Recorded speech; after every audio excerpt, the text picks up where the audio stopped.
yang mulai? Ya bang. Izin terkait kabarnya Dokter Reza Gladys kabarnya hari ini dipanggil Tri Khusus. Mungkin yang abang itu seperti apa sih bang terkait pemanggilan ini? Ya jadi begini ya, saya ini kan advokat ya. Jadi saya perlu jelaskan saya advokat bukan alpukat ya. Saya jelaskan itu. Jadi kalau setiap advokat itu berbicara tentang ketentuan hukum. Nah kalau kemudian saya mengaku advokat, artinya adalah tentang ketentuan hukum acara. Nah kalau kemudian ada yang menyampaikan bahwa klien kami dipanggil hari ini, ya jelas dong, kami ini berbicara tentang mekanisme hukum, ada hukum acara pidana. Kami belum mendapatkan panggilan secara resmi untuk hari ini.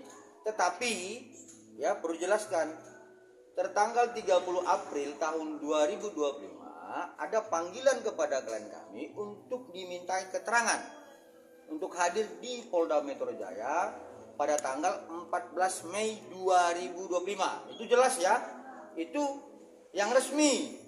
Itu yang diterangkan oleh advokat, bukan alpukat. Ya, itu dia, harus jelaskan itu. Nah, karena ada satu kesibukan yang tidak bisa ditinggalkan oleh klien kami, sehingga kami berkoordinasi dengan penyidik nantinya untuk dapat menghadirkan sebagaimana ketentuan hukum acara pidana. Seperti itu. Jadi kami belum mendapatkan panggilan yang resmi untuk hari ini. Seperti itu, ya. Itu dulu yang pertama tentang panggilan. Yang lain? Kalau yang untuk tanggal 30 tadi yang abang bilang itu atas laporan siapa dan panggilan apa sih bang? Ya baik begini. Jadi di tanggal 30 April 2025 klien kami dipanggil untuk dimintai keterangan pada tanggal 14 Mei 2025. Itu sesuai dengan laporan dari rekan sejawat kami ya, Bang Fahmid ya, nama beliau, itu terkait tentang Undang-Undang Nomor 8 tahun 98 tentang konsumen dan Undang-Undang 17 tahun 2023 tentang kesehatan. Ya sebagaimana yang dimaksud di dalam pasal 8 junto pasal 62 di Undang-Undang Konsumen dan kemudian pasal 138 junto 435 di Undang-Undang Kesehatan. Ya, jadi kalau berbicara soal Undang-Undang Konsumen, ya ini rekan-rekan media harus paham. Itu berkaitan dengan delik aduan. Ya, saya tidak tahu apakah Bang Fahmi ini ada pernah ya memakai atau membeli produk kosmetik di Glavitsa ya milik klien kami. Ya kalau memang benar pernah beliau membeli dan memakai produk kosmetik, ya kedudukan hukum beliau sudah tepat ya untuk membuat laporan seperti itu. Itu hanya tentang kedudukan hukum. Itu harus jelasin ya. Belum tentang pembuktian seperti itu. Nah, kalau kemudian tentang Undang-Undang 17 tahun 2023 di pasal 138 ayat 2 dan 3 dan junto 435 itu tentang sediaan farmasi. Ya, itu tentang izin edar. Kaitannya adalah turunannya PP 28 tahun 2024 dan turunannya adalah peraturan BPOM nomor 21 tahun 2022 tentang notifikasi. Nah, artinya di situ tentang bahwa klien kami telah menyimpan, mengkonsumsi atau mengedarkan, mendistribusikan sebuah sediaan farmasi yang tidak memiliki izin edar sebagaimana peraturan BPOM nomor 21 tahun 2022. Boleh dilaporin, tapi pembuktiannya nanti. Seperti itu ya. Tapi saya jelaskan bahwa itu terkait kosmetik.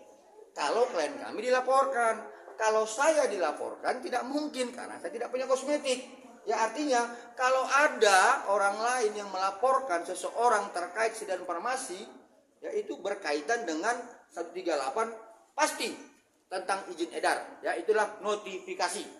Tapi kalau ada orang yang membeli ya sesuatu produk dan kemudian dia merasa dirugikan, itu pasti tentang undang-undang konsumen. Nah, saya pastikan seseorang itu boleh melaporkan seseorang yang lainnya karena dia sudah jadi korban. Nah, keterangan seperti itu, ya. Yang lain? Bang, berarti bisa ditegasin kalau sebenarnya yang melaporkan itu bukan dari konsumen ya bang, melainkan dari Bang Fahmi sendiri ya bang? sesuai dengan panggilan yang kami peroleh ya, sebagaimana di tanggal 30 April 2025 dan itu dihadirkan klien kami untuk diminta keterangan 14 Mei 2025, itu pelapor adalah Bang Fahmi Bahmid ya. Ya, jadi kalau menurut kami ya, kita bicara hukum ya, karena saya advokat gitu, bukan alpukat ya. Saya jelaskan, kalau ada yang melaporkan seseorang terkait undang-undang konsumen, berarti orang itu telah memakai, mengkonsumsi, pernah membeli. Ya kita akan pertanggungjawabkan itu gitu loh. Kalau memang benar seperti itu ya, seperti itu. Apa ini berarti secara tidak langsung memang sengaja untuk menyerang Rizal Gadis atau seperti apa, Bang? Seseorang itu berhak untuk melaporkannya, tapi kalau misalnya ada yang melakukan penyerangan secara negatif dan menyudutkan klien kami agar klien kami hancur, kita buktikan secara hukum. Ya jadi begini, saya kan sering mengatakan kalau advokat itu harus berbicara fakta hukum, peristiwa hukum. Jadi kalau kemudian rekan-rekan media sekarang bertanya apakah dengan sengaja menyerang, nanti kita buktikan seperti itu ya. Lain? Abang sendiri baru mengetahuinya kapan nih, Bang, kalau memang Bang Fahmi ternyata dia yang melaporkan kepada sendiri? Soal laporan itu saya nggak tahu kapan disampaikan, tetapi panggilan kepada klien kami itu dilayangkan kepada kami sekitar awal awal Mei ya, seperti itu, karena suratnya itu tanggal 30 April 2025. Nah, seperti itu ya. Mungkin setelah itu ada pemanggilan lagi Bang selanjutnya? Ya, sebagaimana yang saya sampaikan sebelumnya, kami kan advokat. Jadi harus patuh dan taat terhadap ajas hukum. Kalau kemudian secara ketentuan hukum acara kami dipanggil dan klien kami itu nanti tidak terlampau sibuk dalam profesinya ya. Ini sekarang kan klien kami sedang melakukan treatment ini. Nanti jangan dia salah-salah bedah, nanti rusak lagi wajah orang, itu kan. Nanti kami akan hadirkan kalau ada panggilan resmi. Seperti itu. Berarti yang sejauh ini belum ada pemanggilan resmi ya Bang?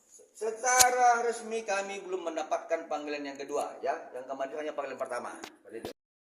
Bebas berpendapat di dalam pengadilan, di luar pengadilan, sebagaimana di pasal 14 dan pasal 15 Undang-Undang 18 tahun 2003. Nah, yang lain itu siapa? Ya, mereka berpendapat begini. Kalau kami bersama Bang Fahmi Bahmid, wajar dong diatur dalam pasal 14 dan pasal 15 Undang-Undang 18 tahun 2003 berpendapat terhadap perkara yang sedang kami tangani gitu loh. Tapi kalau ada rekan-rekan sejawat yang lain yang mau berpendapat terhadap perkara ini, objektif dong. Jadi jangan berbicara menurut saya, penerawangan saya, ini kan kayak dukun gitu. Jadi janganlah gini, jangan berpendapat sesuai keinginan masyarakat gitu. Kita advokat itu luruskan. Di pasal 5 kan kita penegak hukum. Kalau masyarakat salah, luruskan dia. Jadi jangan sepertinya gini, dilarang gitu advokat mempromosikan dirinya secara berlebihan, dilarang itu. Ya jadi di mana dia berada, tolonglah organisasi advokat ini dilihat supaya nggak liar ini gitu. Nah, jadi begini, karena itu dilihat ini klien kami ini kan begini.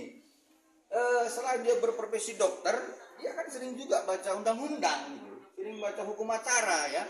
Jadi dia lihat bahwa yang namanya delik aduan begini, yang namanya delik umum seperti ini, dan dia lihat undang-undang kesehatan. Emangnya aku Bang pernah nggak mendistribusikan satu sedan farmasi yang tidak berdasarkan izin edar notifikasi dari Badan POM? Ya, coba lihat. Kami periksa dokumennya. Ya, ternyata tidak ada.